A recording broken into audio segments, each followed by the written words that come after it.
ദയവ് ചെയ്ത് പറയരുത് ബാബരി മറന്നു കളയണമെന്ന്.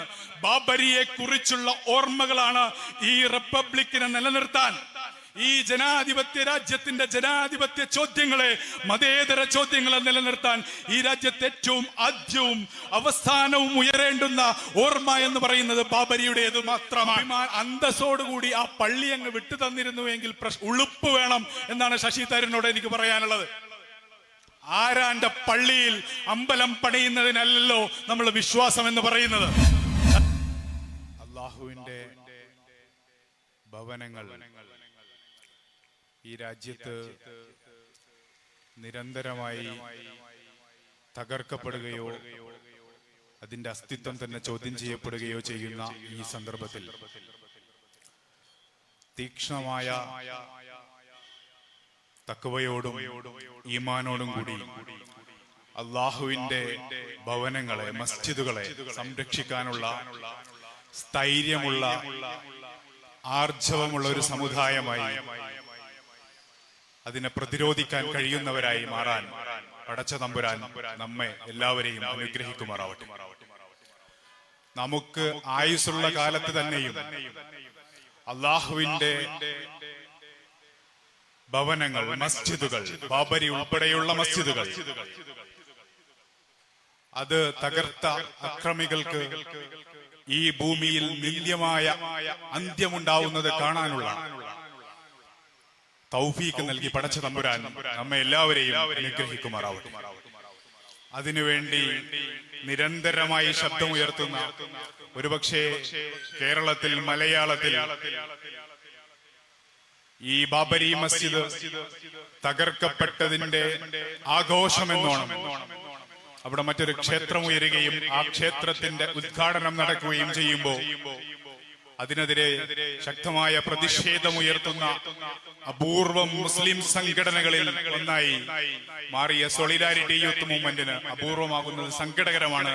പക്ഷേ അപ്പോഴും ശക്തമായ ശബ്ദമായി മാറാൻ, ഈ രാജ്യത്തെ അസ്വസ്ഥ ഹൃദയങ്ങളുള്ള മുസൽമാന്റെ ശബ്ദമായി മാറാൻ അതിന് കരുത്ത് കാണിച്ച, ആർജവം കാണിച്ച സോളിഡാരിറ്റി യൂത്ത് മൂവ്മെന്റിനെ, അതിന്റെ നേതാക്കളെ, സഹപ്രവർത്തകരെ നെഞ്ചോട് ചേർത്ത് അഭിവാദ്യം ചെയ്ത് ആരംഭിക്കാൻ ഞാൻ ആഗ്രഹിക്കുകയാണ്. പ്രിയമുള്ളവരെ, ഈ റിപ്പബ്ലിക് ദിനത്തിൽ ആരുടെ റിപ്പബ്ലിക്കാണ് ഇന്ത്യ എന്ന ചോദ്യം നമ്മുടെ മുന്നിലുണ്ട്. ആരുടെ റിപ്പബ്ലിക്കാണ് ഇന്ത്യ? നമ്മളിവിടെ ഓർക്കുന്നത് ഭരണഘടന രൂപീകരിക്കപ്പെട്ട, പ്രഖ്യാപിക്കപ്പെട്ട ദിവസം, ഭരണഘടന നിലവിൽ വന്ന ദിവസം എന്ന നിലയിലാണ്. എങ്ങനെയാണ് ഈ രാജ്യത്ത് ഭരണഘടന രൂപീകരിക്കപ്പെട്ടത് എന്ന ചോദ്യമാണ് അപ്പോൾ നമ്മുടെ മുന്നിൽ ഉണ്ടാവുക. വർഷങ്ങൾ നീണ്ട പരിശ്രമങ്ങൾക്കൊടുവിലാണ് ഈ രാജ്യത്ത് ഭരണഘടന രൂപീകരിക്കപ്പെടുന്നത്. അതിന്റെ ചരിത്രം പരിശോധിച്ചാൽ ഈ രാജ്യത്തെ വ്യത്യസ്ത മതസമൂഹങ്ങൾ തമ്മിലുള്ള ഒരു സാമൂഹിക കരാർ എന്ന നിലയിലാണ് ഇന്ത്യ രാജ്യത്ത് ഭരണഘടന രൂപീകരിക്കപ്പെട്ടത് എന്ന് നമുക്ക് എളുപ്പത്തിൽ മനസ്സിലാക്കാൻ കഴിയും. രാജ്യത്തിന്റെ ഭരണഘടനാ അസംബ്ലിയുടെ കാലം മുതൽ എത്രത്തോളം എന്ന് വെച്ചാൽ, വെള്ളിയാഴ്ച പള്ളിയിൽ പോകുന്ന സമയത്ത് ഭരണഘടനാ അസംബ്ലി ചർച്ച നിർത്തിവെക്കുന്നത് പതിവായിരുന്നു. ആ പതിവ് തുടർന്നുകൊണ്ടാണ് ഇന്ത്യയുടെ പാർലമെന്റിൽ ഇപ്പോഴും നമസ്കാരത്തിന് ഇടവേളയുണ്ടായിരുന്നത്. BJP-യുടെ സർക്കാർ അത് വേണ്ടെന്ന് വെക്കുന്നത് വരെയും ആ തരത്തിൽ ഇൻക്ലൂസീവായി തീർന്ന ഒരു ഭരണഘടനാ അസംബ്ലി ഉണ്ടായിരുന്നു. നമുക്ക് ഭരണഘടനാ ചരിത്രമുണ്ട്. അത് ഏതെങ്കിലും രണ്ട് സമുദായങ്ങൾ തമ്മിലുള്ള കരാറല്ല. നമുക്ക് എല്ലാവർക്കും അറിയാവുന്നതുപോലെ ഈ രാജ്യത്തെ എല്ലാ വ്യത്യസ്ത മത സമൂഹങ്ങൾ തമ്മിൽ, ജാതി വിഭാഗങ്ങൾ എല്ലാം തമ്മിലുള്ള ഒരു കരാറായിട്ടാണ് we the people of India എന്ന് പറഞ്ഞ് നമ്മളൊരു രാജ്യം രൂപീകരിക്കപ്പെട്ടിരിക്കുന്നത്. അങ്ങനെ ഒരു കരാർ ഇല്ലെങ്കിൽ പിന്നെന്താണ് സംഭവിക്കുക? നിങ്ങളൊന്ന് ആലോചിച്ചു നോക്കൂ. ഞാനും നിങ്ങളും തമ്മിൽ ഇവിടെ ഒരുമിച്ചിരിക്കുന്നതിന് ഒരു ധാരണയുണ്ട്. ഞാനിവിടെ എഴുന്നേറ്റ് നിൽക്കുമ്പോ നിങ്ങൾ എന്നെ അനുസരിക്കുന്നില്ല, അല്ലെങ്കിൽ എന്നെ കേൾക്കാൻ നിങ്ങൾ തയ്യാറല്ല, നിങ്ങൾ അവിടെ നിന്ന് എഴുന്നേൽക്കുകയും കല്ലെറിയുകയും ചെയ്യുമെങ്കിൽ പിന്നെ എങ്ങനെയാണ് ഈ ഫംഗ്ഷൻ നടക്കുക എന്ന് വേണമെങ്കിൽ നമുക്ക് ആലോചിക്കാം. പരസ്പരം അംഗീകാരമില്ലാത്ത ജനസമൂഹങ്ങളാണ് ഒരു കരാർ രൂപീകരിച്ചതെങ്കിൽ, ഒരു ധാരണയിൽ എത്തിയിട്ടില്ലായിരുന്നുവെങ്കിൽ രൂപീകരിക്കപ്പെടാൻ സാധ്യതയില്ലാത്ത ഒരു രാജ്യമാണ് ഇന്ത്യ എന്ന് പറയുന്നത്. വ്യത്യസ്ത താല്പര്യങ്ങൾ ഉണ്ടായിരുന്ന, വ്യത്യസ്ത ആചാരങ്ങളുള്ള, വൈവിധ്യമാർന്ന, ജനകീയ വിപുലമായ സ്വഭാവത്തിലുള്ള സാംസ്കാരികമായ അസ്തിത്വങ്ങളുള്ള ജനവിഭാഗങ്ങൾ, ഭാഷാപരമായ അസ്തിത്വങ്ങളുള്ള ജനവിഭാഗങ്ങളാണ് ഈ രാജ്യത്ത്. ആദിവാസികളും ദളിതരും നൂറുകണക്കിന് വിവിധ തരത്തിലുള്ള സാംസ്കാരിക സ്വത്വങ്ങളുള്ള ജനവിഭാഗങ്ങൾ ജീവിക്കുന്ന നാടാണ് ഈ രാജ്യം എന്ന് പറയുന്നത്. ആ രാജ്യത്തെ ജനങ്ങൾ തമ്മിലുണ്ടാക്കിയ ധാരണ എന്ന് പറയുന്നത് നമുക്കറിയാം. സംവരണം, ഇപ്പോൾ സംഘപരിവാറിന്റെ സർക്കാർ സംവരണം, സാമ്പത്തിക സംവരണം കൊണ്ടുവന്ന് സംവരണം എന്ന് പറയുന്ന ഒരു യഥാർത്ഥത്തിൽ അത് എന്താണോ താല്പര്യം പെട്ടിരുന്നത് അതിനെ അട്ടിമറിക്കുന്ന സ്വഭാവത്തിലേക്ക് മാറിക്കൊണ്ടിരിക്കുന്നത് നമുക്കറിയാം. സംവരണം എന്ന് പറയുന്നത് ഈ രാജ്യത്തെ 14,000 വർഷം ജാതീയ വിവേചനങ്ങൾക്ക് ഇരയായ സമൂഹങ്ങൾക്ക് രാഷ്ട്രീയ പ്രാതിനിധ്യം നൽകുന്ന ഒരു സംവിധാനമായിരുന്നുവെങ്കിൽ എങ്ങനെയാണ് രാഷ്ട്രീയ പ്രാതിനിധ്യം നൽകുക? അതിനവർക്ക് ഉദ്യോഗസ്ഥ രംഗത്ത് പ്രാതിനിധ്യം ഉണ്ടാവണം. ഉദ്യോഗം ഉണ്ടാവണമെങ്കിൽ വിദ്യാഭ്യാസം ഉണ്ടാവണം. അങ്ങനെയാണ് വിദ്യാഭ്യാസ രംഗത്തും ഉദ്യോഗ രംഗത്തും അടക്കം സമുദായങ്ങൾക്ക്, ജാതീയമായ വിവേചനങ്ങൾക്ക് ഇരയായ പ്രാതിനിധ്യം നഷ്ടപ്പെട്ട സമുദായങ്ങൾക്ക് സംവരണം നൽകണം എന്ന അടിസ്ഥാനപരമായ ആശയം രൂപീകരിക്കപ്പെടുന്നതും അത് ഇന്ത്യ രാജ്യത്തിന്റെ ഭരണഘടനയിൽ ഇടം പിടിക്കുന്നതും അത് ഈ നാട്ടിലെ ഡോക്ടർ BR അംബേദ്കർ അടക്കമുള്ള ഡിപ്രസ്ഡ് ക്ലാസ് കമ്മ്യൂണിറ്റിയിൽ നിന്നുള്ള അവരുടെ നേതാക്കളോട് ചർച്ച ചെയ്ത് അവരുടെ അംഗീകാരത്തോടു കൂടി അല്ലെങ്കിൽ അവരുടെ ആവശ്യം മറ്റു സമൂഹങ്ങൾ അംഗീകരിക്കുന്നതിലൂടെയാണ് ഇന്ത്യൻ ഭരണഘടനയിൽ സംവരണം. അതിന്റെ ചരിത്രം നമുക്കറിയാം. ഞാൻ അതിന്റെ വിശദാംശങ്ങളിലേക്ക് പോവുകയല്ല. അങ്ങനെയാണ് സംവരണം എന്ന് പറയുന്ന ആശയം ഇന്ത്യൻ ഭരണഘടനയിൽ ഉണ്ടാവുന്നത്. അത് ഈ നാട്ടിലെ കോടാനുകോടി വരുന്ന മഹാഭൂരിപക്ഷം വരുന്ന, ഒരുപക്ഷെ ഈ രാജ്യത്തെ 70% വരുന്ന ജനങ്ങൾക്ക് ഇന്ത്യൻ ഭരണഘടന നൽകുന്ന ഉറപ്പാണ് എന്ന് പറഞ്ഞാൽ ഈ രാജ്യത്തെ സവർണർ, ഈ രാജ്യത്തെ കീഴാള മനുഷ്യർക്ക് നൽകി ഒപ്പിട്ടുകൊടുത്ത കരാറ് കൂടിയാണ് നിങ്ങൾക്ക് ഈ രാജ്യത്തിന്റെ ഭരണഘടന പ്രകാരം സംവരണം ഉണ്ടാകുമെന്ന്. ആ സംവരണം എന്ന് പറയുന്ന തത്വം അട്ടിമറിക്കപ്പെടുമ്പോൾ ഭരണഘടന എന്ന് പറയുന്ന ഈ സാമൂഹികമായ കരാർ ലംഘിക്കപ്പെടുകയാണ് എന്നാണ് അർത്ഥം. ഈ രാജ്യത്തെ ക്രിസ്ത്യൻ സമുദായത്തിന്റെ ആവശ്യമായിരുന്നു ഞങ്ങൾക്ക് മതപ്രബോധനം നടത്തണം, അതിനുള്ള സ്വാതന്ത്ര്യം ഉണ്ടാവണമെന്ന്. രാജ്യത്തിന്റെ ഭരണഘടനാ അസംബ്ലി പരിശോധിച്ചാൽ, അസംബ്ലിയിലെ ചർച്ചകൾ പരിശോധിച്ചാൽ അത് നമുക്ക് കാണാൻ കഴിയും. അതിൽ പലതരത്തിലുള്ള ആവശ്യങ്ങൾ ആളുകൾ ഉന്നയിച്ചിരുന്നു. നമ്മുടെ നാട്ടിലെ അൾട്രാ സെക്യുലറിസ്റ്റുകളെ പോലെ അന്ന് ഭരണഘടനാ അസംബ്ലിയിലും ആളുകൾ ഉണ്ടായിരുന്നു. അത്തരം ആളുകൾ ഈ തരത്തിലുള്ള മതപ്രബോധനത്തിന് വേണ്ടിയുള്ള സ്വാതന്ത്ര്യം ഉണ്ടാവരുത് എന്ന് പറഞ്ഞപ്പോൾ ഭരണഘടനാ ശില്പികൾ മറുപടി പറഞ്ഞത് അത് നമ്മളും ക്രിസ്ത്യൻ സമുദായവും തമ്മിലുള്ള ഒരു കരാറാണ്, അവർക്ക് നൽകിയ ഉറപ്പ് പാലിക്കാൻ ഞങ്ങൾ ബാധ്യസ്ഥരാണ് എന്നാണ്. എന്ന് പറഞ്ഞാൽ ഈ രാജ്യത്ത് മതസ്വാതന്ത്ര്യം ഉണ്ടാവുന്നത്, മതപ്രബോധന സ്വാതന്ത്ര്യം ഉണ്ടാവുന്നത് ക്രിസ്ത്യൻ സമൂഹത്തിന്റെ ആവശ്യം മാനിച്ചാണ്. ഇപ്പോൾ എവിടെയാണ് ക്രിസ്ത്യൻ സമൂഹം എന്ന ചോദ്യം ഞാൻ ചോദിക്കുന്നില്ല. പക്ഷേ ആ ആവശ്യം മാനിച്ച് നമ്മളുണ്ടാക്കിയ ഒരു സാമൂഹികമായ കരാറാണ് ഇന്ത്യ എന്ന് പറയുന്ന റിപ്പബ്ലിക്കിന്റെ ഈ ഭരണഘടന എന്ന് പറയുന്നത്. ഇങ്ങനെ നമുക്ക് എല്ലാം എടുത്തു പരിശോധിച്ചാൽ ഇപ്പോൾ ഇന്ത്യയുടെ സുപ്രീം കോടതി നിഷേധിച്ചു കളഞ്ഞൊരു അവകാശമുണ്ടല്ലോ കശ്മീരിലെ ജനങ്ങൾക്ക്. ആർട്ടിക്കിൾ 370 എന്ന് പറയുന്നത് ഈ രാജ്യത്തെ ഭരണകൂടം അഥവാ ഇന്ത്യയിലെ ഇതര സംസ്ഥാനങ്ങളിലെ ജനങ്ങളും കശ്മീരിലെ ജനങ്ങളും തമ്മിലുള്ള ഒരു സോഷ്യൽ കോൺട്രാക്ട് ആയിരുന്നു, അഥവാ കോൺസ്റ്റിറ്റ്യൂഷണൽ ഡീഡ്, ഭരണഘടനാപരമായ കരാറാണ് ആർട്ടിക്കിൾ 370 എന്ന് പറയുന്നത്. ആർട്ടിക്കിൾ 370 എടുത്തു കളയുക എന്ന് പറഞ്ഞാൽ ഇന്ത്യയും കശ്മീരും തമ്മിലുള്ള ഭരണഘടനാപരമായ ഒരു ഇടപാട് അവസാനിപ്പിക്കുകയാണ്, അഥവാ ആ കരാർ ലംഘിക്കുകയാണ് എന്നാണ് ഞാൻ പറയുന്നത്.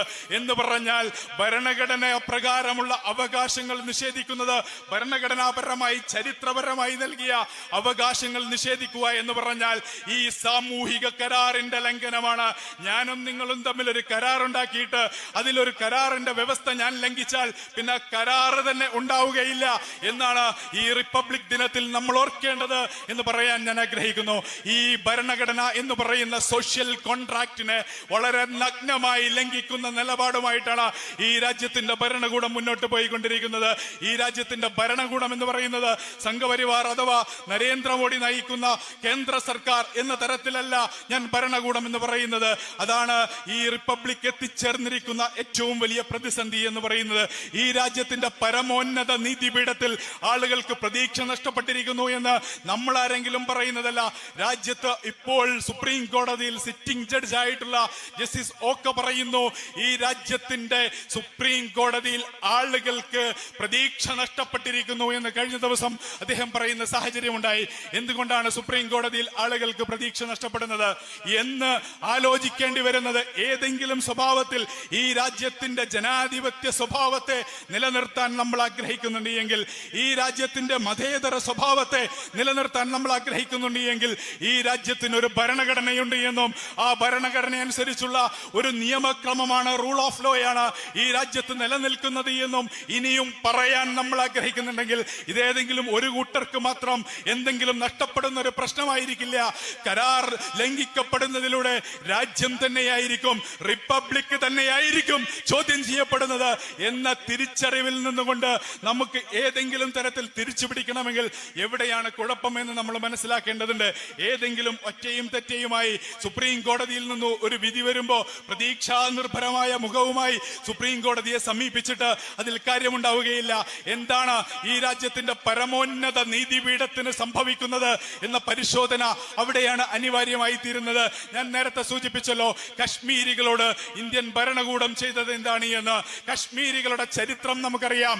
ആ ചരിത്രം എന്ന് പറയുന്നത്, അവർ അവിടുത്തെ ജനത ഇന്ത്യ രാജ്യത്തിനോട് ചേരാൻ ആഗ്രഹിച്ചിരുന്നില്ല എന്ന് നമ്മൾ എത്ര മാറ്റിപ്പറഞ്ഞാലും അതൊരു വസ്തുതയായിരുന്നു. ഇന്ത്യ രാജ്യത്തോട് ആ രാജ്യത്തെ ജനത ചേരാൻ ആഗ്രഹിക്കാത്ത കാലത്ത് രാജാവിന്റെ താല്പര്യത്തിന് ഈ രാജ്യവുമായി ചേർന്നപ്പോ അവർക്ക് രാജ്യം നൽകിയ ഉറപ്പാണ് അവിടെ ഒരു റഫറൻഡം നടത്തുമെന്നും അവരുടെ ഭാഗധേയം അവർ നിർണയിക്കുമെന്നും.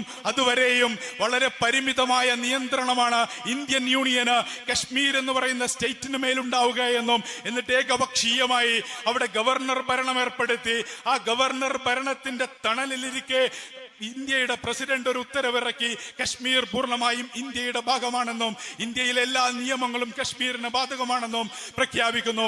നിയമത്തിന്റെ സകല ചട്ടങ്ങളും അട്ടിമറിച്ചുകൊണ്ട് ഇന്ത്യയുടെ സുപ്രീം കോടതി, സാമാന്യ ബുദ്ധിക്ക് നിരക്കാത്ത സുപ്രീം കോടതിയുടെ തന്നെ സ്ഥിരമായ പദപ്രയോഗങ്ങൾ നമ്മൾ പരിശോധിച്ചാൽ അബ്സേർഡ് എന്ന് പറയാവുന്ന, അസംബന്ധം എന്ന് പറയാവുന്ന യുക്തികൾ ഉപയോഗിച്ചുകൊണ്ട് ഒരു ജനതയുടെ അവകാശം ഇന്ത്യയുടെ സുപ്രീം കോടതി എടുത്തു കളയുമ്പോൾ നിശബ്ദരായിരുന്നു കൊണ്ടല്ല നമ്മൾ പ്രതികരിക്കേണ്ടത് എന്ന് നമ്മൾ വിചാരിക്കുന്നു. ഞാൻ മറ്റൊരു ഉദാഹരണം പറയാം. ഈ രാജ്യത്ത് മുത്തലാഖ് എന്ന് പറയുന്ന മുസ്ലിം സമൂഹത്തിന്റെ ഒരു വിവാഹമോചന രീതി സുപ്രീം കോടതി റിപ്പീൽ ചെയ്ത് കളഞ്ഞു. ശരി, അതിൽ കുഴപ്പമില്ല. കാരണം സുപ്രീം കോടതി പറഞ്ഞിരിക്കുന്നത് അത് ഇസ്ലാമിന് അന്യമാണ് എന്നാണ്. അങ്ങനെ സുപ്രീം കോടതിക്ക് പറയാം, ദീനിലില്ലാത്തത്, ദീനിൽ തിന്മയായിട്ടുള്ളത് ശരീഅത്തിൽ അനുവദിക്കുക, പേഴ്സണൽ ലോയിൽ അനുവദിക്കുക ശരിയല്ല എന്ന് സുപ്രീം കോടതിക്ക് പറയാം. അങ്ങനെ ഒരാൾ ഒരു സ്ത്രീയെ മുത്തലാഖ് ചെയ്തു എന്ന് വിചാരിക്കുക. എന്താണ് ഇപ്പോൾ സംഭവിക്കുക? ഒരാൾ അദ്ദേഹത്തിന്റെ ഭാര്യയെ ഇപ്പോൾ മുത്തലാഖ് ചെയ്താൽ ആ മുത്തലാഖ് വാലിഡ് അല്ല, അഥവാ അവർ ഭാര്യയായി തുടരും. ഹിന്ദു മതത്തിലെ ഒരാൾ തന്റെ ഭാര്യയെ ഉപേക്ഷിച്ചാൽ എന്താണ് സംഭവിക്കുക? ക്രിസ്ത്യൻ മതത്തിലെ ഒരാൾ തന്റെ ഭാര്യയെ ഉപേക്ഷിച്ചാൽ എന്താണ് സംഭവിക്കുക? ഈ രാജ്യത്തെ സെക്കുലർ നിയമം അനുസരിച്ച് വിവാഹം കഴിക്കുന്ന ഒരാൾ, അതിന്റെ ഈ നമ്മുടെ നാട്ടിൽ നിലനിൽക്കുന്ന സ്ത്രീ വിരുദ്ധമായ, പുരുഷ കേന്ദ്രീകൃതമായ ഒരു സ്വഭാവമുണ്ട് എന്നും സാമൂഹിക ക്രമമുണ്ട് എന്നും തിരിച്ചറിയാതെയല്ല ഞാൻ പറയുന്നത്, നിയമത്തിന്റെ വിവേചനത്തെ കുറിച്ചാണ്. ഹിന്ദു മതത്തിലെ ഒരാൾ, ക്രിസ്ത്യൻ മതത്തിലെ ഒരാൾ സെക്കുലർ നിയമപ്രകാരം വിവാഹം കഴിച്ച ഒരാൾ തന്റെ ഭാര്യയെ ഉപേക്ഷിച്ചാൽ ക്രിമിനൽ പണിഷ്മെന്റ് ഇല്ല. മുത്തലാഖ് എന്ന് പറയുന്ന ഇൻവാലിഡായ ഒരു നിയമം ഉപയോഗിച്ചു എന്ന് പരാതിപ്പെട്ടാൽ അയാൾക്ക് 3 വർഷം ശിക്ഷ ലഭിക്കാവുന്ന കുറ്റകൃത്യം, ജാമ്യമില്ലാത്ത കുറ്റകൃത്യം ഉണ്ടാവുന്നു. ഈ രാജ്യത്ത് മുസ്ലിം പുരുഷനെ മാത്രം ശിക്ഷിക്കാവുന്ന ഒരു നിയമം ഉണ്ടാക്കുന്നത്, നിയമത്തിന് മുന്നിൽ എല്ലാവരും തുല്യരാണ് എന്ന് പറയുന്ന അടിസ്ഥാനപരമായ തുല്യത എന്ന് പറയുന്ന ഭരണഘടനാ മൂല്യത്തിനെതിരാണ്. എന്നിരിക്കെ മുത്തലാഖ് എന്ന് പറയുന്ന സംഘപരിവാർ ഉണ്ടാക്കിയ മുസ്ലിം വിരുദ്ധമായ, മുസ്ലിം പുരുഷനെതിരെ, മുസ്ലിങ്ങൾക്കെതിരെയുള്ള ഇസ്ലാമോഫോബിയ പ്രചരിപ്പിക്കുന്നതിന്റെ ഭാഗമായി, മുസ്ലിം വിരുദ്ധത ഉൽപ്പാദിപ്പിക്കുന്നതിന്റെ ഭാഗമായി മാത്രം സൃഷ്ടിച്ചെടുത്ത ഒരു നിയമത്തെ ഭരണഘടനാപരമായി ചോദ്യം ചെയ്യുമ്പോൾ സുപ്രീം കോടതി അത് കണ്ടില്ലെന്ന് വെക്കുന്നു. ഞാൻ നേരത്തെ സൂചിപ്പിച്ചു ആർട്ടിക്കിൾ 370 കാര്യം. ഈ രാജ്യത്ത് 1992 മുതൽ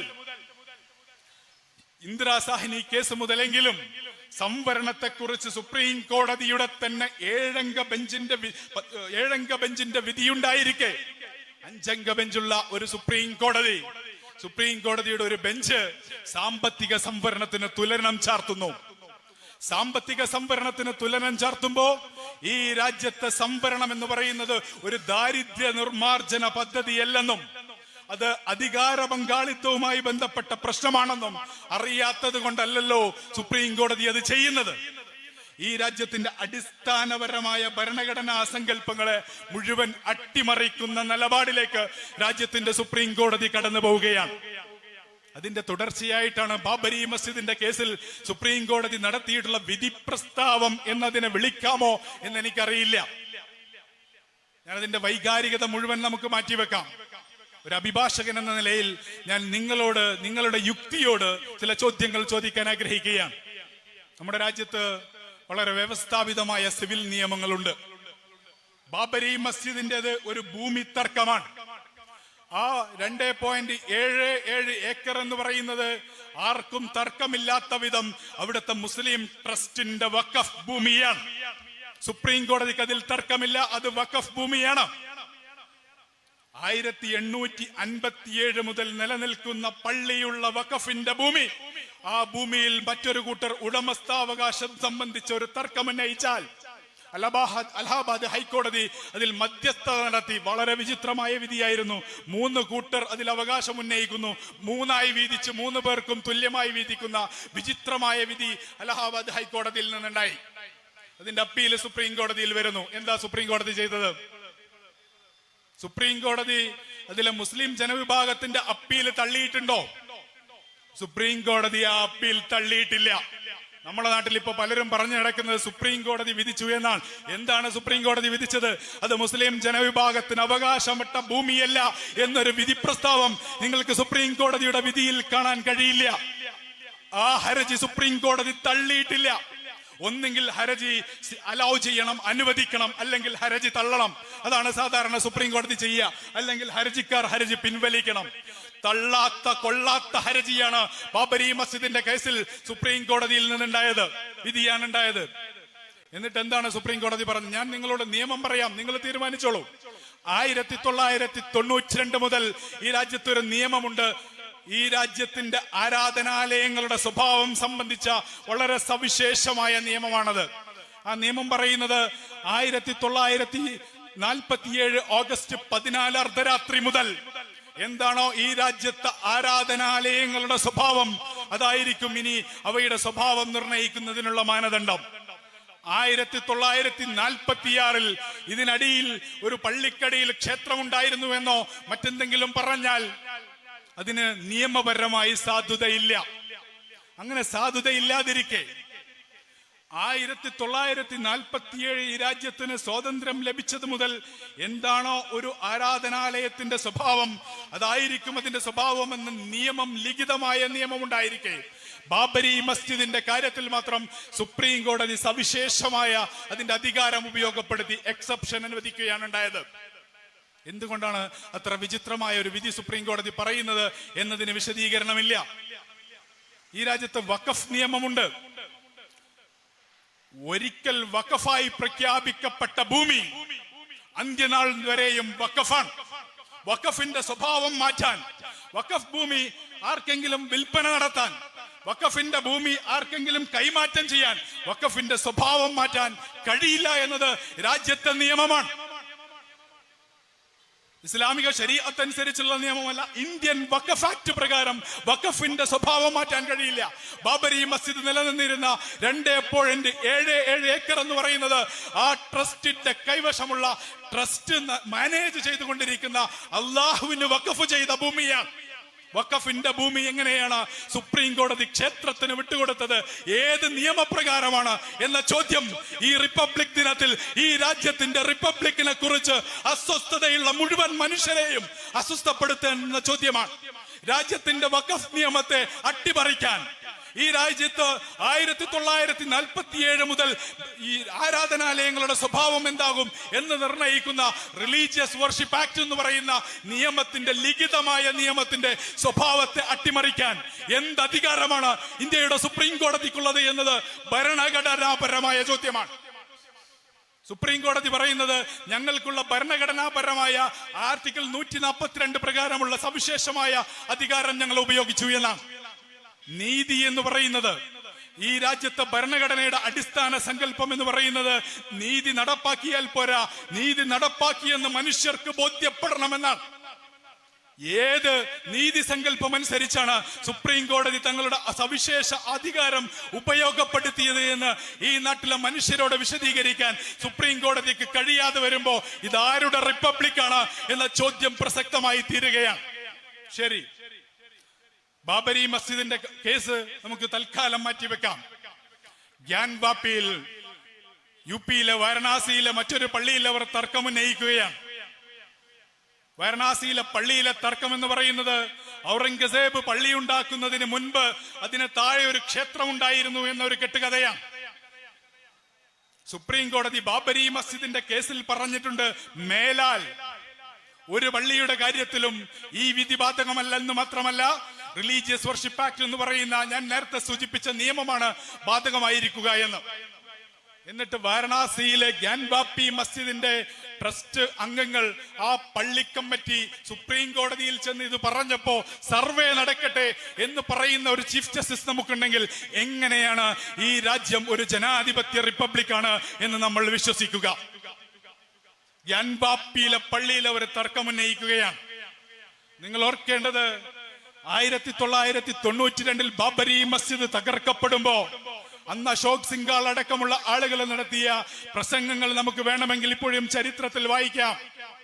അവർ തർക്കമുന്നയിച്ചത് 3000-ൽ പരം പള്ളികൾക്ക് മേലാണ് എന്നാണ് പറയപ്പെടുന്നത്. അതിലൊന്നാണ് ഈ മധുരയിലെ പള്ളി, മറ്റൊന്നാണ് ഗ്യാൻവാപ്പി പള്ളി, മറ്റൊന്നാണ് ബാബരി. ഡൽഹിയിലെ ജുമാ മസ്ജിദ് അടക്കമുള്ള പള്ളികൾക്ക് മേൽ അവർ തർക്കമുന്നയിക്കുകയാണ്. അങ്ങനെ അനന്തമായി തീളുന്ന ഈ പള്ളികൾക്ക് താഴെയുള്ള എല്ലായിടത്തും അമ്പലങ്ങളുണ്ട് എന്ന തർക്കം അവർ ഉന്നയിക്കുന്നതിന്റെ അടിസ്ഥാന കാരണം എന്ന് പറയുന്നത് കടുത്ത മുസ്ലിം വിരുദ്ധമായ ഈ രാജ്യത്തെ മുസൽമാന്റെ അവകാശങ്ങൾ നിഷേധിക്കുകയും അതിലൂടെ ഒരു ഹിന്ദു യൂണിഫിക്കേഷൻ സാധ്യമാക്കുകയും ചെയ്യണമെന്ന സംഘപരിവാറിന്റെ അജണ്ടയാണ് എങ്കിൽ എന്തിനാണ് ഈ രാജ്യത്തിന്റെ സുപ്രീം കോടതി അതിന് കൂട്ടുനിൽക്കുന്നത് എന്ന ചോദ്യം നമുക്കുണ്ട്. അവിടെയാണ് സുപ്രീം കോടതിയിലെ ന്യായാധിപന്മാരുടെ നിയമനം അടക്കമുള്ള പ്രശ്നങ്ങൾ. ന്യായാധിപന്മാരുടെ നിയമനം സ്വതന്ത്രമായി നടക്കാതിരിക്കുന്ന ഒരു രാജ്യത്ത് എങ്ങനെയാണ് സ്വതന്ത്ര പരമാധികാരമായ റിപ്പബ്ലിക് ഉണ്ട് എന്ന് നമ്മൾ വിശ്വസിക്കുക? സുപ്രീം കോടതിയിലെ കൊളീജിയം എന്ന് പറയുന്നത് അശാസ്ത്രീയമോ ഒട്ടും ഒരു ട്രാൻസ്പെറന്റോ അല്ലാത്ത ഒരു സംവിധാനമായി നിലനിൽക്കുന്നു. എങ്കിലും അതിനൊരു സ്വതന്ത്ര സ്വഭാവമുണ്ട് എന്ന് വേണമെങ്കിൽ നമുക്ക് പറയാം. ആ സ്വതന്ത്ര സ്വഭാവമുള്ള ഒരു കൊളീജിയം നൽകുന്ന നിർദ്ദേശങ്ങളിൽ തങ്ങൾക്ക് അനുസൃതമായ ആളുകളെ മാത്രം നിയമിക്കുകയും അല്ലാത്തത് പെൻഡിങ്ങിൽ വെക്കുകയും ചെയ്യുന്ന ഭരണകൂട സമീപനം ആവർത്തിക്കുമ്പോൾ അതിനോട് നെഗോഷിയേറ്റ് ചെയ്യുന്ന സംവിധാനം ഇന്ത്യയിലെ സുപ്രീം കോടതി സ്വീകരിക്കുന്നു എന്ന് വന്നാൽ എങ്ങനെയാണ് ഇതൊരു പരമാധികാര റിപ്പബ്ലിക്കാണ് എന്നും ഇവിടെ റൂൾ ഓഫ് ലോ നിലനിൽക്കുന്നുണ്ടെന്നും ഇവിടെ നിയമവാഴ്ചയുണ്ടെന്നും നമ്മൾ വിശ്വസിക്കുക? ഞാൻ അതാണ് ചോദിക്കാൻ ആഗ്രഹിക്കുന്നത്. ഗ്യാൻവാപ്പിയിലെ പള്ളിയിൽ ഇപ്പോൾ ഒരു സർവേ വന്നിട്ടുണ്ട്. ആർക്കിയോളജിക്കൽ സർവേ ഓഫ് ഇന്ത്യ എന്ന് പറയുന്ന വളരെ ഔദ്യോഗികമായ ഒരു സംവിധാനത്തിന്റെ, രാജ്യത്തിന്റെ ഒരു പുരാവസ്തു ഗവേഷണ കേന്ദ്രത്തിന്റെ ഒരു റിപ്പോർട്ടാണ് വന്നിട്ടുള്ളത്. അപ്പോൾ ഇനി നമ്മുടെ സംശയം എന്താണെന്ന് വെച്ചാൽ, ഇനിയിപ്പോൾ അതിനെ തർക്കിക്കാൻ പറ്റുമോ? ആർക്കിയോളജിക്കൽ സർവേ ഓഫ് ഇന്ത്യയുടെ ഒരു റിപ്പോർട്ട് വന്നു കഴിഞ്ഞാൽ തർക്കിക്കാൻ പറ്റുമോ എന്നാണ് ചോദ്യം. ഞാൻ നേരത്തെ സൂചിപ്പിച്ചല്ലോ, 947 രാജ്യത്തിന് സ്വാതന്ത്ര്യം കിട്ടിയതിന് ശേഷം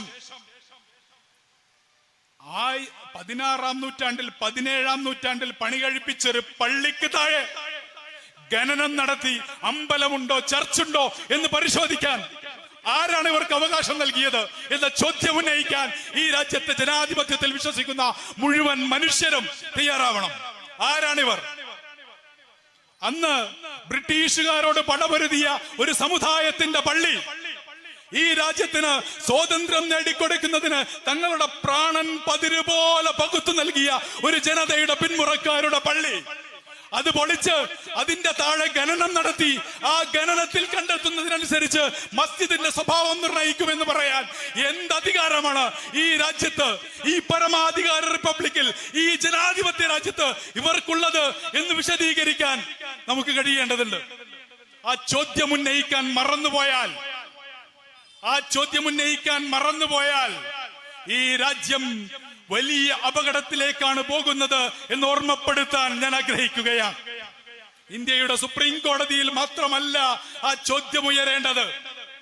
ബാബരിയിൽ സംഭവിച്ചത് ഗ്യാൻവാപ്പിയിൽ ആവർത്തിച്ചുകൂടാ, അത് മധുര ഷാഹി പള്ളിയിൽ ആവർത്തിച്ചുകൂടാ, ഇനി ഒരു പള്ളിയിലും ഒരു ചർച്ചിലും അത് ആവർത്തിച്ചുകൂടാ. മുസ്ലിം പള്ളികൾ മാത്രമല്ല തകർക്കപ്പെടുന്നത് എന്ന് നമുക്ക് എല്ലാവർക്കും അറിയാം. ബാബരി മസ്ജിദ് തകർത്ത് രാമക്ഷേത്രം ഉയരുന്ന അതേ ദിവസം ഈ രാജ്യത്തെ ക്രിസ്ത്യൻ പള്ളികൾക്കുമേൽ RSSന്റെ കൊടിയടയാളങ്ങൾ ഉയരുന്നതിന്റെ വീഡിയോകൾ നമ്മൾ കാണുന്നുണ്ട്. ഇതേതെങ്കിലും ഒരു സമുദായത്തിന്റെ മാത്രം പ്രശ്നമല്ല, പക്ഷേ അതൊരു സമുദായത്തിന്റെ പ്രശ്നം കൂടിയാണ്. എന്താണ് ഇന്ത്യ രാജ്യത്ത് മുസ്ലിം സമുദായത്തിന്റെ സവിശേഷത എന്ന് പറയുന്നത്? നമ്മൾ ഉണ്ടാക്കിയ രാജ്യമാണ് എന്നതാണ് അതിന്റെ സവിശേഷത എന്ന് പറയുന്നത്. ഞാൻ നേരത്തെ സൂചിപ്പിച്ചല്ലോ, തങ്ങളുടെ പ്രാണൻ പതിരുപോലെ പകുത്തു നൽകി രക്തസാക്ഷിത്യം കൊണ്ട് നിറഞ്ഞാടിയ മനുഷ്യർ. കുറ്റ്യാടിക്ക് സ്വാതന്ത്ര്യ സമര ചരിത്രമുണ്ട്. എന്റെ നാടിന് പൂക്കോട്ടൂരിന്, മലപ്പുറം ജില്ലക്ക് പരപ്പനങ്ങാടിക്ക്, ഏറനാടിന് സ്വാതന്ത്ര്യ സമര ചരിത്രമുണ്ട്. 1857 ഒന്നാമത്തെ ബ്രിട്ടീഷ് വിരുദ്ധ യുദ്ധം മുതലുള്ള ചരിത്രം ഈ രാജ്യത്തിനുണ്ട്. അത് മുസൽമാന്റെ കൂടി ചരിത്രമാണ്. മൗലാന മുഹമ്മദ് അലിയുടെ ചരിത്രമുണ്ട്, മൗലാന ഷൗക്കത്ത് അലിയുടെ ചരിത്രമുണ്ട്. ഞാനത് വിശദീകരിക്കാൻ പോകുന്നില്ല. സവർക്കർക്ക് ഈ രാജ്യത്തിന്റെ സ്വാതന്ത്ര്യ സമര ചരിത്രത്തിൽ പങ്കില്ല തന്നെ, പക്ഷെ ഞങ്ങൾക്കുണ്ട്. ആ ഓർമ്മയിൽ നിന്നുകൊണ്ടാണ് ഈ രാജ്യത്തിന്റെ റിപ്പബ്ലിക്കിനെ തിരിച്ചു പിടിക്കാൻ വേണ്ടിയുള്ള പോരാട്ടവുമായി നമ്മൾ ഇറങ്ങണം എന്ന് പറയുന്നത്. ആളുകൾ പറയരുത്, ദയവ് ചെയ്ത് പറയരുത് ബാബരി മറന്നു കളയണമെന്ന്. ബാബരിയെ കുറിച്ചുള്ള ഓർമ്മകളാണ് ഈ റിപ്പബ്ലിക്കിനെ നിലനിർത്താൻ, ഈ ജനാധിപത്യ രാജ്യത്തിന്റെ ജനാധിപത്യ ചോദ്യങ്ങളെ, മതേതര ചോദ്യങ്ങളെ നിലനിർത്താൻ ഈ രാജ്യത്തെ ഏറ്റവും ആദ്യവും അവസാനവും ഉയരേണ്ടുന്ന ഓർമ്മ എന്ന് പറയുന്നത് ബാബരിയുടേത് മാത്രമാണ്. ബാബരി മസ്ജിദ് എന്ന് പറയുന്നത് കേവലമായ ഒരു പള്ളിയല്ല. മുസ്ലിംകളെ സംബന്ധിച്ചിടത്തോളം ഇസ്ലാമിന്റെ ചരിത്രത്തിലുടനീളം പുണ്യമാക്കപ്പെട്ട പള്ളികൾ തകർക്കപ്പെടുകയോ ചോദ്യം ചെയ്യപ്പെടുകയോ ചെയ്യുന്നതിന്റെ പാരമ്പര്യമുണ്ട്.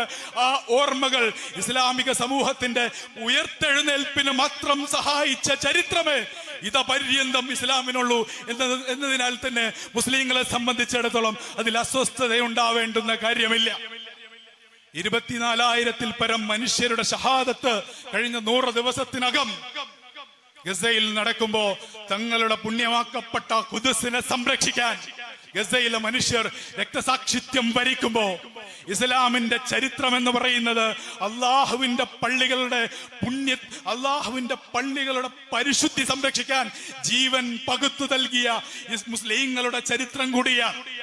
പക്ഷേ ഇവിടെ എന്ന് പറയുന്നത് ഇന്ത്യ രാജ്യത്തെ സംബന്ധിച്ചിടത്തോളം അതൊരു മുസ്ലിമിന്റെ മാത്രം പ്രശ്നമല്ല എന്ന് ഓർമ്മപ്പെടുത്താൻ ഞാൻ ആഗ്രഹിക്കുന്നു. കാരണം ഈ രാജ്യത്തിന്റെ റിപ്പബ്ലിക്കിന്റെ ഭാവി നിലനിൽക്കുന്നത് ഈ പറയുന്ന ചോദ്യങ്ങളുടെ മേലെയാണ്.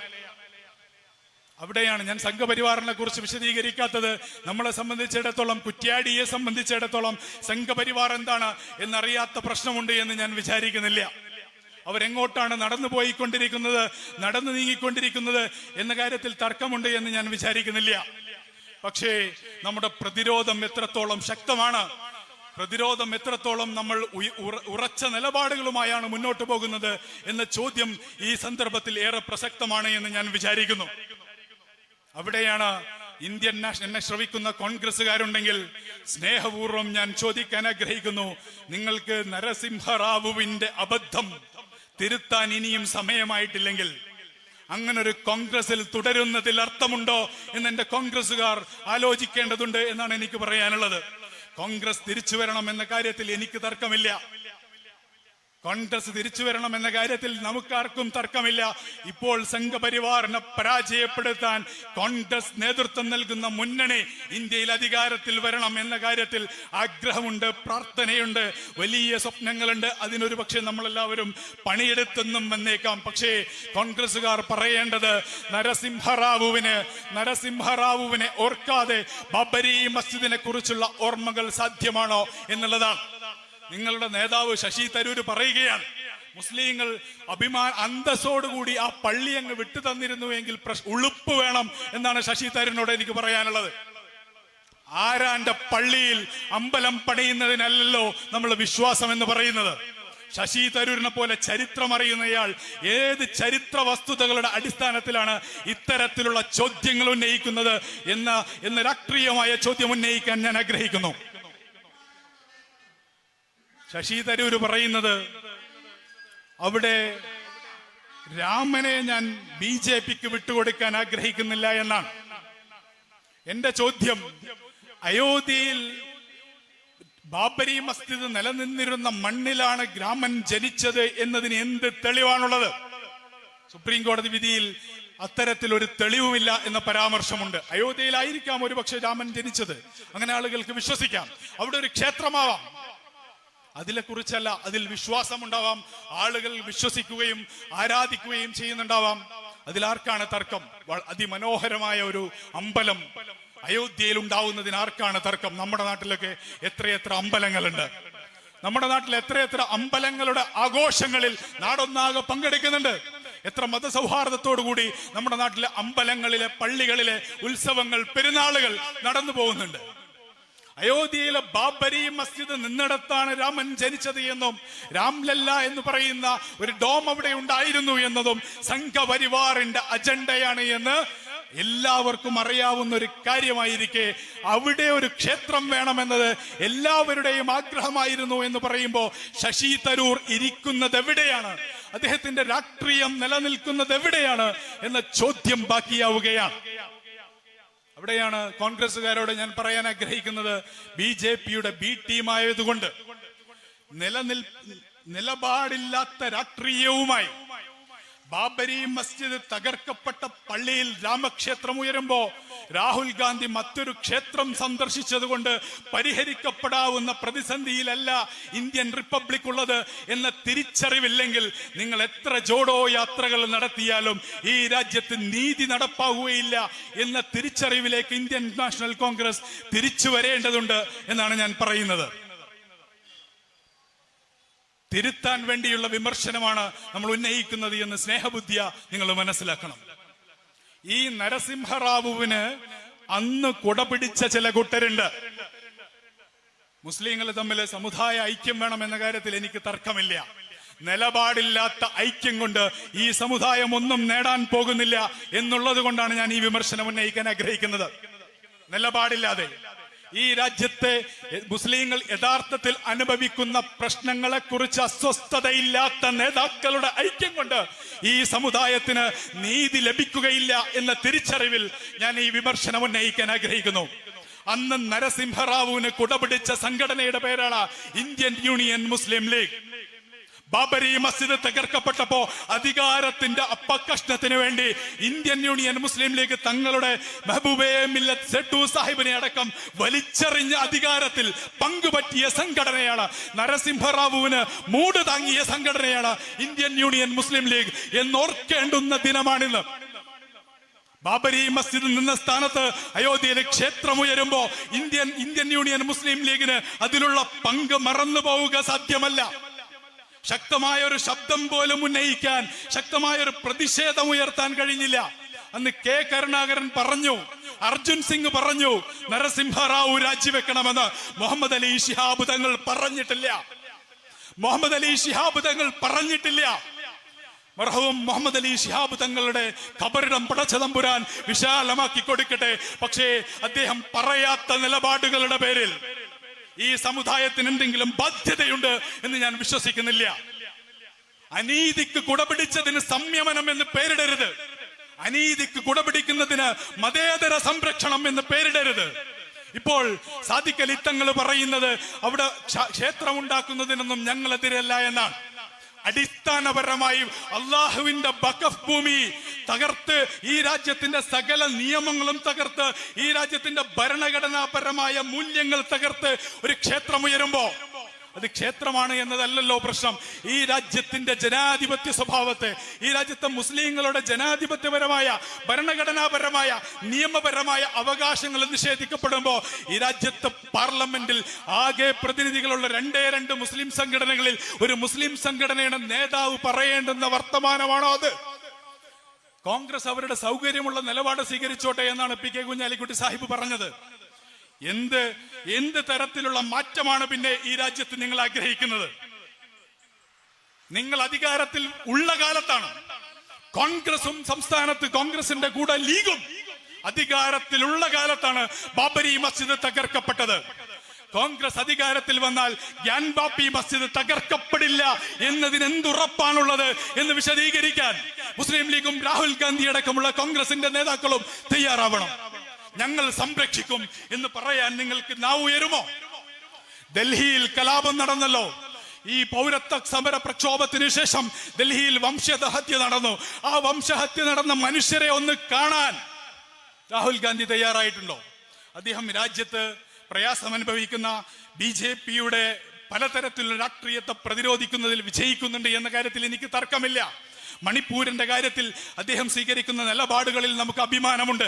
ഡൽഹിയിൽ, ഹരിയാനയിലടക്കം ബുൾഡോസർ രാജ്യമായി, ഉത്തർപ്രദേശിലടക്കം ബുൾഡോസറുമായി മുസ്ലിങ്ങളുടെ വീടുകൾ യോഗി ആദിത്യനാഥ് അടക്കമുള്ള ഭരണാധികാരികൾ, സംഘപരിവാർ ഭരണാധികാരികൾ തകർത്ത് കളയുമ്പോ എവിടെയാണ് നിങ്ങളുടെ രാഹുൽ ഗാന്ധി എന്ന ചോദ്യമില്ലാതെ 2024 ലോക്സഭാ തെരഞ്ഞെടുപ്പിലേക്ക് പോകുന്നതിൽ അർത്ഥമില്ല എന്നാണ് ഞാൻ വിചാരിക്കുന്നത്. അങ്ങനെ ഏതെങ്കിലും സ്വഭാവത്തിൽ അധികാരം ഉണ്ടായിട്ട് എന്താണ് കാര്യം? അധികാരം തിരിച്ചു പിടിക്കുമ്പോൾ ഈ രാജ്യത്ത് നീതി നിഷേധിക്കപ്പെടുന്ന മനുഷ്യരുടെ അവരുടെ നീതി പുനഃസ്ഥാപിക്കുമെന്നും അവർക്ക് നീതി ഉറപ്പാക്കുമെന്നും പ്രഖ്യാപിക്കാൻ ഇന്ത്യൻ നാഷണൽ കോൺഗ്രസ് തയ്യാറാവുന്നില്ലെങ്കിൽ, അത്തരത്തിലുള്ളൊരു ആവശ്യം ഞങ്ങൾ കോൺഗ്രസിനോട് ഉന്നയിക്കുമെന്ന് പറയാനെങ്കിലും ഇന്ത്യൻ യൂണിയൻ മുസ്ലിം ലീഗ് തയ്യാറല്ലെങ്കിൽ പിന്നെന്തിനാണ് കൂട്ടരെ നമ്മൾ സംഘപരിവാറിനെ താഴെയിറക്കുന്നത് എന്ന അടിസ്ഥാനപരമായ ചോദ്യം ഉന്നയിക്കാൻ ഞാൻ ആഗ്രഹിക്കുന്നു. അതാണ് മുസ്ലിം ലീഗിനോടുള്ള വിമർശനം. അതിന്റെ കാരണം എന്താണെന്ന് വെച്ചാൽ മുസ്ലിം ലീഗിന്റെ പുതിയ ചെറുപ്പക്കാരടക്കം പറയുകയാണ്, ബാബരിയുടെ ഓർമ്മകളിലേക്ക് ഇനിയും നമ്മൾ തിരിച്ചു പോണോ എന്ന്. വേണ്ട, ബാബരിയുടെ ഓർമ്മകളിൽ അവസാനിക്കുന്നതല്ലെന്ന് മനസ്സിലാക്കാൻ MSF-കാരന് പോലും കഴിയാത്ത വിധം ചീഞ്ഞളിഞ്ഞു പോയ ഒരു രാഷ്ട്രീയമാണ് ഇന്ത്യയിലെ സാമുദായിക രാഷ്ട്രീയ പ്രസ്ഥാനം മുന്നോട്ട് വെക്കുന്നതെങ്കിൽ എന്ത് പ്രതീക്ഷയാണ് നിങ്ങളിൽ ഈ രാജ്യത്തെ സമുദായം വെച്ച് പുലർത്തേണ്ടത് എന്നാണ് ഞാൻ ചോദിക്കുന്നത്. ഇന്നലെ ഗ്യാൻ ബാപ്പിയിലെ സർവേ പുറത്തു വന്നല്ലോ. എന്താണ് MSF-ന് പറയാനുള്ളത്? എന്താണ് യൂത്ത് ലീഗിന് പറയാനുള്ളത്? എന്താണ് സാദിഖ് അലി തങ്ങൾക്ക് പറയാനുള്ളത് എന്ന ചോദ്യം ഈ രാജ്യത്തിന്റെ റിപ്പബ്ലിക്കുമായി ബന്ധപ്പെട്ട് അടിസ്ഥാനപരമാണ്. എന്താണ് ശശി തരൂർ എന്ന് പറയുന്ന രാഷ്ട്രീയ നേതാവിന് പറയാനുള്ളത്? ആ പള്ളിയും മുസ്ലിങ്ങൾ അവിടെ വിഷ്ണുവിന്റെ ക്ഷേത്രമാണ് എന്നാണ് സംഘപരിവാർ പ്രചരിപ്പിക്കുന്നത്. തീർച്ചയായും ഹിന്ദുമത വിശ്വാസികളെ സംബന്ധിച്ചിടത്തോളം അത് വളരെ പ്രധാനപ്പെട്ട ഒരു വിശ്വാസമാണ്. വിഷ്ണുവിന്റെ ക്ഷേത്രമുണ്ടായിരുന്നു എന്ന പ്രചാരണം നടത്തിയാൽ, അങ്ങനെ വിശ്വസിപ്പിച്ചാൽ, വർഷങ്ങളായി അവർ നടത്തിക്കൊണ്ടിരിക്കുന്ന ആ പ്രചാരണം വിജയിച്ചാൽ, ആ നുണപ്രചാരണം വിജയിച്ചാൽ, സ്വാഭാവികമായും ഹിന്ദു സമൂഹത്തെ സംബന്ധിച്ചിടത്തോളം അതൊരു വൈകാരിക പ്രശ്നമായിരിക്കും. അപ്പൊ എന്താണ് ശശി തരൂർ പറയാൻ പോകുന്നത്? ഗ്യാൻ ബാപ്പി പള്ളി മുസ്ലിങ്ങൾ അന്തസ്സോടുകൂടി മറ്റൊരു സ്ഥലത്തേക്ക് മാറ്റിപ്പണിതിരുന്നുവെങ്കിൽ കുഴപ്പമില്ല എന്നാണോ? മധുരയിലെ പള്ളി മുസ്ലിങ്ങൾ അന്തസ്സോടുകൂടി മറ്റൊരിടത്തേക്ക് മാറ്റിപ്പണിതിരുന്നുവെങ്കിൽ നന്നായിരുന്നു എന്നാണോ മിസ്റ്റർ ശശി തരൂർ നിങ്ങൾ പറയാൻ പോകുന്നത്? എന്നിട്ട് പോരെ തിരുവനന്തപുരത്ത് മതേതരത്വം സംരക്ഷിക്കാൻ തെരഞ്ഞെടുപ്പിൽ മത്സരിക്കുന്നത് എന്ന് മതേതരത്വത്തിന്റെ ചോദ്യമാണ്. ആ ചോദ്യം അഭിമുഖീകരിക്കാതെ ഇന്ത്യൻ നാഷണൽ കോൺഗ്രസ് അധികാരത്തിൽ വന്നാൽ ഈ രാജ്യത്തെ മുസ്ലിമിന്റെ ജീവിതാവസ്ഥയിൽ ഒരു മാറ്റവും ഉണ്ടാവില്ല എന്ന് തിരിച്ചറിയാൻ നമുക്ക് കഴിയേണ്ടതുണ്ട്. ഇത് ഈ കാര്യത്തിൽ മാത്രമല്ല, ഞാൻ നേരത്തെ സൂചിപ്പിച്ചല്ലോ, സംവരണവുമായി ബന്ധപ്പെട്ട് അടക്കം ഈ രാജ്യത്തെ മുഖ്യധാര രാഷ്ട്രീയ പ്രസ്ഥാനങ്ങൾ സ്വീകരിച്ചു പോരുന്ന സമീപനത്തിന്റെ ചോദ്യമാണ് നമ്മൾ ഉന്നയിക്കാൻ ആഗ്രഹിക്കുന്നത്. നിങ്ങളൊന്ന് ആലോചിച്ച് നോക്കൂ. അതിശക്തമായ നിലപാട് സ്വീകരിക്കുന്നു നമ്മുടെ നാട്ടിലെ ഇടതുപക്ഷ പ്രസ്ഥാനങ്ങൾ ബാബരി മസ്ജിദുമായി ബന്ധപ്പെട്ട്. ഞാൻ ആ നിലപാടുകളെ ഹൃദയപൂർവ്വം അഭിവാദ്യം ചെയ്തുകൊണ്ട് ചില ചോദ്യങ്ങൾ ചോദിക്കാൻ ആഗ്രഹിക്കുന്നു. ഇടതുപക്ഷത്തെ ഒരു മന്ത്രി KB ഗണേഷ് കുമാർ സംഘപരിവാർ നാട്ടിലാകെ വിതരണം ചെയ്തുകൊണ്ടിരിക്കുന്ന അക്ഷതം സ്വീകരിക്കുകയും അയോധ്യയിലെ രാമക്ഷേത്രത്തിൽ നിന്നുള്ള അക്ഷതം സ്വീകരിക്കുകയും ഒരു നാൾ ഞാനും അവിടെ പോകും എന്നൊരു പ്രസ്താവന നടത്തുകയും ചെയ്തു. നിങ്ങൾ കേട്ടിരുന്നോ? നിങ്ങളുടെ മന്ത്രിസഭയിൽ ഇരുന്നു കൊണ്ട് സംഘപരിവാറിന്റെ രാഷ്ട്രീയത്തെ പുൽകുമ്പോ ഒരക്ഷരം മിണ്ടാതെ എന്ത് തരത്തിലുള്ള രാഷ്ട്രീയമാണ് നിങ്ങൾ പറയുന്നത്? ഈ രാജ്യത്തെ നായർ സർവീസ് സൊസൈറ്റിയുടെ ജനറൽ സെക്രട്ടറി, ആവർത്തിച്ച് വർഗീയത മാത്രം പറയുന്ന സുകുമാരൻ നായർ, അയോധ്യയിൽ രാമക്ഷേത്രം പൂജ നടക്കുമ്പോൾ സ്വന്തം വീട്ടിൽ ഒരു പൂജ നടത്തുന്നു. അതൊരു വിശ്വാസമല്ല, അതൊരു രാഷ്ട്രീയ പ്രഖ്യാപനമാണ്. നിങ്ങളൊരു അക്ഷരം മിണ്ടിയോ? ആ തരത്തിൽ തങ്ങൾക്ക് അധികാരമുള്ളിടത്ത് ഈ സമീപനമാണ് നിങ്ങൾ സ്വീകരിക്കുന്നത് എങ്കിൽ എങ്ങനെയാണ് നിങ്ങളെ ഈ നാട്ടിലെ ജനങ്ങൾ വിശ്വസിക്കുക എന്ന ചോദ്യം ഉന്നയിക്കാൻ ഞാൻ ആഗ്രഹിക്കുന്നു. തിരുവനന്തപുരത്ത് ഒറ്റക്കൊരു സമരം നടത്തിയ ഒറ്റയാൾ സലീം എന്ന് പറയുന്ന ഒരു മനുഷ്യന് നേരെ ലഹളയുണ്ടാക്കിയതിന് നിങ്ങൾ കേസെടുക്കുന്നു ബാബരി മസ്ജിദുമായി ബന്ധപ്പെട്ട പ്രതിഷേധത്തിന്റെ പേരിലെങ്കിൽ എങ്ങനെയാണ് നിങ്ങളെ വിശ്വസിക്കാൻ കഴിയുക? ബാബരി മസ്ജിദിന്റെ വിധി വന്ന ദിവസം സുപ്രീം കോടതിയുടെ വിധിന്യായത്തെ വിമർശിച്ചതിന്റെ പേരിൽ നൂറുകണക്കിന് മുസ്ലിം ചെറുപ്പക്കാർക്കെതിരെ ഈ രാജ്യത്തെ ഇടതുപക്ഷ സർക്കാർ കേസെടുത്തിട്ടുണ്ട്. നിങ്ങൾ മറന്നുപോയിട്ടുണ്ടാവും, കേസ് വന്നത് ഞങ്ങൾക്കെതിരെയാണ്. അതുകൊണ്ട് ഞങ്ങൾക്കത് നല്ല ഓർമ്മയുണ്ട്. ബാബരി മസ്ജിദ് കാറ്റത്തിടിഞ്ഞു പോയതല്ല ഏമാനെ എന്ന് പോസ്റ്റിട്ടതിന്റെ പേരിൽ അടക്കം ഈ നാട്ടിലെ പ്രവാസികളായ നിരവധി ചെറുപ്പക്കാരുൾപ്പെടെ മുസ്ലിം ചെറുപ്പക്കാരുടെ പേരിൽ ലഹളയുണ്ടാക്കിയതിന് ഇടതുപക്ഷ സർക്കാർ കേസെടുത്തിട്ടുണ്ട്. എന്ത് രാഷ്ട്രീയമാണ് നിങ്ങൾ മുന്നോട്ട് വെക്കുന്നത്? ഇവിടെ ഈ അടുത്ത് കളമശ്ശേരിയിൽ നമ്മളൊക്കെ മറന്നുപോയ വളരെ ചെറിയൊരു സ്ഫോടനം ഉണ്ടായല്ലോ. ആർക്കും ഒരു അപായവും പറ്റിയിട്ടില്ല. ഒരു 7 ആളുകൾ മരിച്ചു പോവുക മാത്രമാണ് ചെയ്തത്. അതുകൊണ്ടാണല്ലോ കേരളം പിന്നെ അത് ചർച്ച ചെയ്തില്ല. ആ സ്ഫോടന ദിവസം പാനായിക്കുളത്ത് പണ്ട് സെമിയിൽ പ്രവർത്തിച്ചു എന്ന് പറഞ്ഞൊരു കള്ളക്കേസെടുത്ത് വർഷങ്ങൾ ജയിലിലടച്ചൊടുക്കം വ്യാജ കേസായിരുന്നു എന്ന നിഗമനത്തോടുകൂടി, എന്ന ഫൈൻഡിങ്ങോടുകൂടി കേരളത്തിലെ ഹൈക്കോടതിയും പിന്നീട് സുപ്രീം കോടതി ശരിവെക്കുകയും ചെയ്ത വിധിന്യായത്തിന്റെ ബലത്തിൽ പുറത്തിറങ്ങിയ നിസാമുദ്ദീൻ എന്ന് പറയുന്ന ഒരു ചെറുപ്പക്കാരനെയും മറ്റൊരു ചെറുപ്പക്കാരനെയും കളമശ്ശേരി സ്ഫോടനം നടന്ന ദിവസം കേരള പോലീസ് കസ്റ്റഡിയിലെടുക്കുന്നു. വലിയ പോലീസ് സന്നാഹവുമായി വന്ന് ആ സന്നാഹവുമായി വന്ന് കസ്റ്റഡിയിലെടുത്തപ്പോ അതിനെതിരെ പ്രതികരിച്ചതിന്റെ പേരിൽ, അതിനെതിരെ വാർത്ത കൊടുത്തതിന്റെ പേരിൽ മക്തൂബ് മീഡിയ എന്ന് പറയുന്ന ഒരു ചാനലിനെതിരെ നിങ്ങളുടെ പ്രദേശത്ത് വടകരക്കാരനായ അസ്ലഹ് വടകരക്കാരനായ അസ്ലഹ് വടകരയാണ് അതിന്റെ എഡിറ്റർ, ചീഫ് എഡിറ്റർ എന്ന് പറയുന്നത്. അവർക്കെതിരെ കേസെടുക്കും. ഇന്നിപ്പോ ഞാൻ ഇങ്ങോട്ട് വരുമ്പോ വടകരയിലെ പോലീസ് എന്നെ വിളിച്ചു. ആ വാർത്തയിൽ എൻ്റെ ഒരു പ്രസ്താവനയുണ്ട്, എനിക്കെതിരെയും കേസെടുത്തിട്ടുണ്ട്, ലഹളയുണ്ടാക്കിയതിനാണ് കേസ് എന്നാണ് പോലീസ് പറഞ്ഞത്. നിങ്ങളൊന്ന് ആലോചിച്ച് നോക്കണം. ഞാൻ ആ പ്രസ്താവന ഇവിടെ ആവർത്തിക്കാൻ ആഗ്രഹിക്കുന്നു. പോലീസുകാരുണ്ടെങ്കിൽ കുറ്റ്യാടിയിലെ പോലീസിന് കേസെടുക്കാം. എന്റെ പ്രസ്താവന എങ്ങനെയായിരുന്നു? ആ കളമശ്ശേരിയിൽ സ്ഫോടനം നടക്കുമ്പോ 2 മുസ്ലിം ചെറുപ്പക്കാരെ പോലീസ് സംശയിക്കുകയും അവരെ പോലീസ് കസ്റ്റഡിയിലെടുക്കുകയും ചെയ്യുന്നത് പോലീസിന്റെ മുസ്ലിങ്ങളോടുള്ള മുൻവിധിയുടെ ഉദാഹരണമാണ്. അഥവാ അതൊരു ഇസ്ലാമോഫോബിക് ആയിട്ടുള്ള പോലീസ് സംവിധാനത്തിന്റെ കുഴപ്പമാണ്. ഞാനത് ആവർത്തിക്കുന്നു. കേരള പോലീസിന്റെ മുസ്ലിങ്ങളോടുള്ള മുൻവിധി എന്ന് പറയുന്നത് ഒരു അപവാദമല്ല, അത് കേരള പോലീസിന്റെ സമീപനമാണ്. കേരള പോലീസിന്റെ മുസ്ലിങ്ങളോടുള്ള മുൻവിധിയെ വിമർശിച്ചാൽ അതെങ്ങനെയാണ് ലഹളയുണ്ടാക്കുക? അതെങ്ങനെയാണ് വ്യത്യസ്ത മതസമൂഹങ്ങൾ തമ്മിൽ മതസ്പർദ്ധയുണ്ടാക്കുക? കേരള പോലീസിന് മതമുണ്ടോ? പോലീസിന് മതമുണ്ടെങ്കിലാണല്ലോ പോലീസിനെ വിമർശിക്കുമ്പോ അതൊരു മതസ്പർദ്ധയായി മാറുക. കേരള പോലീസിന്റെ മതമേതാണ് എന്ന് വിശദീകരിക്കാൻ പോലീസും പോലീസിന്റെ മന്ത്രിയും തയ്യാറാവണം. ആ തരത്തിൽ മുസ്ലിം വിരുദ്ധമായ, തങ്ങൾക്ക് അധികാരമുള്ളിടത്ത് സാധിക്കുന്നത് പോലെ മുസ്ലിം വിരുദ്ധമായ സമീപനം സ്വീകരിക്കുക, ജാതി സെൻസസ് അടക്കമുള്ള ആവശ്യങ്ങളോട് മുഖം തിരിച്ചു നിൽക്കുകയും ചെയ്യുന്ന ഇടതുപക്ഷവും ആത്മവിചിന്തനത്തിന് തയ്യാറാവേണ്ടതുണ്ട് എന്നാണ് ഞാൻ സൂചിപ്പിക്കുന്നത്. ഞാൻ അവസാനിപ്പിക്കുന്നു. ഒരുപക്ഷെ ആളുകൾക്ക് തോന്നാം നമ്മളൊരു നിരാശരായി മാറുകയാണോ, നിരാശയോട് കൂടിയാണോ നമ്മൾ മുന്നോട്ട് പോവേണ്ടത് എന്ന ചോദ്യം ആളുകളുടെ മനസ്സിലുണ്ടാവാം. പ്രിയമുള്ളവരെ, ഞാൻ പറയുന്നത് നമ്മൾ നിരാശരാവണമെന്നല്ല, വ്യാജ പ്രതീക്ഷകളിലൂടെയല്ല നമ്മുടെ ജീവിതം മുന്നോട്ട് പോവേണ്ടത് എന്നാണ് ഞാൻ ഓർമ്മിപ്പിക്കാൻ ആഗ്രഹിക്കുന്നത്. ഞാനൊരു നിരാശനായ മുസ്ലിമോ നിരാശനായ അഭിഭാഷകനോ അല്ല. നിരന്തരമായ രാഷ്ട്രീയ ചോദ്യങ്ങൾ ഉന്നയിക്കുക തന്നെയാണ്. തെരുവുകളിൽ, കോടതികളിൽ നിരന്തരമായ രാഷ്ട്രീയ ചോദ്യങ്ങൾ, ജനാധിപത്യ ചോദ്യങ്ങൾ ഉന്നയിക്കുക തന്നെയാണ് മാർഗം എന്ന് നമ്മൾ വിചാരിക്കുന്നു. ജമിയത്തുൽ ഉലമയുടെ നേതാവ് അർഷദ് മദനി രാമക്ഷേത്ര ഉദ്ഘാടന ദിവസം പറഞ്ഞത് ഓർമ്മയിലെ, അത് വഖഫിന്റെ ഭൂമിയാണ്, അത് കാലാകാലവും വഖഫിന്റെ ഭൂമിയായി നിലനിൽക്കുക തന്നെ ചെയ്യും. ആ തരത്തിൽ സംസാരിക്കാനെങ്കിലും തന്റെ ഇടമുള്ള, നാവിനുറപ്പുള്ള നേതാക്കളെങ്കിലും ഈ സമുദായത്തിനുണ്ടായിട്ട് മാത്രമേ ഈ പ്രതിരോധം നമുക്ക് സാധ്യമാകൂ എന്ന തിരിച്ചറിവുണ്ടാവണം എന്ന് പറയാനാണ് ഞാൻ ആഗ്രഹിക്കുന്നത്.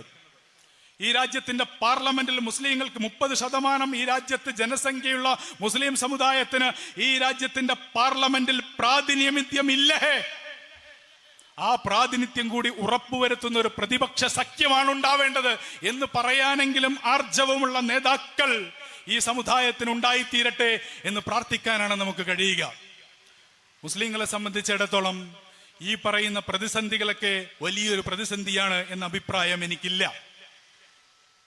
അള്ളാഹുവിൽ വിശ്വസിച്ച് തീക്കുണ്ടാരത്തിലേക്കെറിയപ്പെട്ടപ്പോഴും അചഞ്ചലമായി നിലനിന്ന പ്രവാചക ചരിത്രമുള്ള സമുദായമാണിത്.